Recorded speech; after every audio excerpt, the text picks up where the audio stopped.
Como se prevenir da paternidade socioafetiva? Eu sei que esse é um medo muito grande dos homens que têm parceiras, que possuem filhos oriundos de relacionamentos anteriores, e nesse vídeo eu vou te dar 7 dicas de como se prevenir da paternidade socioafetiva e como se prevenir para não ter que pagar pensão para um filho que não é seu biologicamente. Fica até o final porque as 2 últimas dicas são de ouro e nem o seu melhor amigo vai te contar o que eu vou te contar aqui nesse vídeo. Mas antes, vamos esclarecer o que é a paternidade socioafetiva.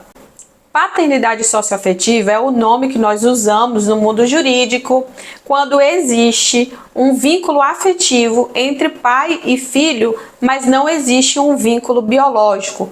Muito comum de acontecer, por exemplo, quando um homem se casa com uma mulher que já tem filhos, permanece nessa união por 5, 6, 7 anos, assume compromissos financeiros dessa criança, começa a chamar essa criança de filho, essa criança começa a chamá-lo de pai e cria-se ali um vínculo de afeto que poderá ser reconhecido na justiça como a famosa paternidade socioafetiva. Agora eu vou te dar as 7 dicas de como você se prevenir para que você não seja enquadrado na paternidade socioafetiva e acabe tendo que pagar pensão para o filho que não é seu. Dica número 1. Não registre a criança sem fazer o exame de DNA. Lá no hospital mesmo, se você tiver desconfianças da sua esposa, mesmo se não tiver, eu oriento que lá no hospital mesmo você realize o exame de DNA assim que essa criança nascer.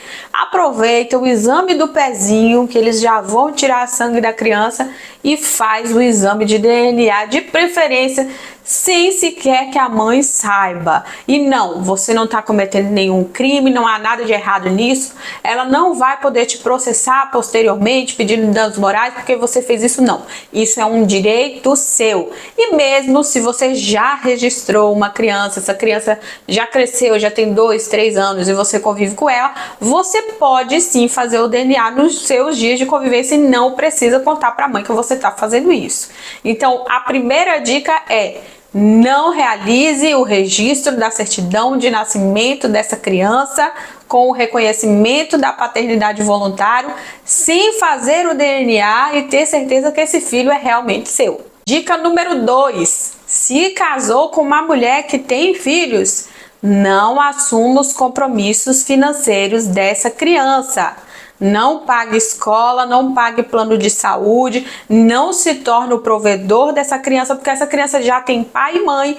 O pai e a mãe é quem são responsáveis por prover o sustento dessa criança, não você. Você pode ajudar de forma esporádica, mas não seja o principal responsável financeiro por essa criança, porque senão você já sabe, vai ter problema no futuro. Dica número 3. Não banque o salvador que tem a síndrome do cavaleiro branco.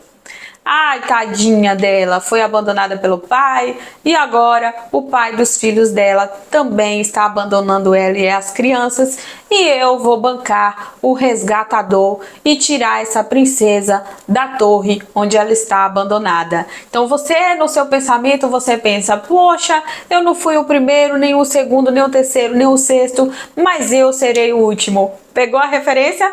Não tenha síndrome do cavaleiro branco, porque sim, no final das contas, você pode acabar se dando muito mal. Dica de número 4. Se você tem um relacionamento com uma mulher que já tem filhos de outro casamento, em hipótese alguma, chame o seu enteado de filho ou permita que o seu enteado te chame de pai. Ele tem o pai dele, que não é você.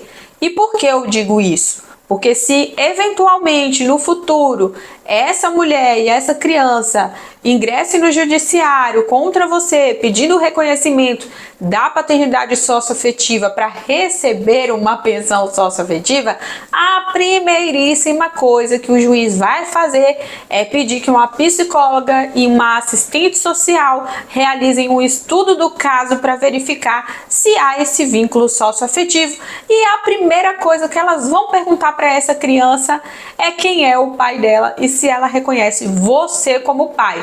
E aí, meu amigo, se essa criança reconhecer como você como pai, esquece, já está caracterizada a paternidade socioafetiva. Então, nunca chame o enteado de filho e não permita que o seu enteado te chame de pai.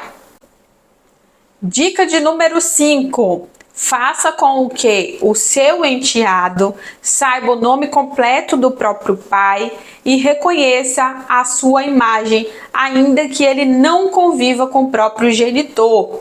Lembra da dica número 4, que se isso for parar no judiciário, vai ser feito um estudo psicossocial? Então, se a psicóloga mostra a sua foto para essa criança e a criança te reconhece como pai, e ela pergunta para essa criança qual é o nome do pai dela e ela não sabe dizer, ela diz o seu pai, meu amigo, você se lascou bonito. Então, ainda que essa criança não tenha uma convivência muito frequente com o pai biológico, você vai deixar bem claro para ela que ela tem pai, qual é o nome do pai, qual é a foto do pai e que você é o tio, no máximo um tio.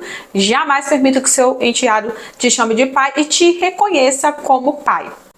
Mantenha o pai do seu enteado próximo de você. Você não precisa ser melhor amigo dele, mas sim você tem que ter relações amigáveis com esse homem. Porque, veja bem, você não foi o primeiro e talvez você também não seja o último. Ninguém conhece melhor a sua atual companheira do que o ex dela. Imagine só, tem um ditado popular aí que diz que quer conhecer uma mulher? Se separe dela. Então, não é inteligente que você mantenha o pai dos seus enteados como seu inimigo ou como o seu adversário, seu competidor. Ele não é nada disso. O lugar dele é o lugar de pai. Não confunda o relacionamento conjugal que você tem com sua parceira com o relacionamento parental que o ex dela tem com os próprios filhos.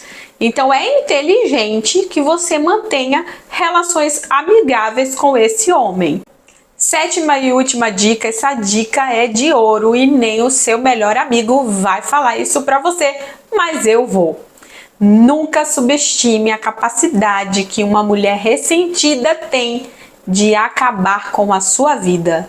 Nós sabemos que todo o aparato do judiciário, da legislação e da sociedade está disponível com facilidade para beneficiar as mulheres.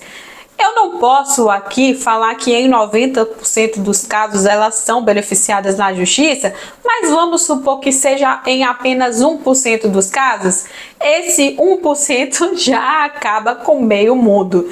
Então, não subestime a capacidade que uma mulher ressentida tem de acabar com a sua vida. Então esse foi o vídeo falando aí como vocês podem se prevenir da tão famigerada paternidade socioafetiva. Meu nome é Iná, sou advogada fundadora do primeiro escritório de advocacia do Brasil, especializado em atender exclusivamente homens em causas de família. Quer ter acesso a mais conteúdos como esse? Se inscreve no meu canal. E se você quiser falar com a gente, basta entrar em contato através do nosso site e eu vou deixar o link aqui na descrição embaixo do vídeo. Um beijo e até a próxima!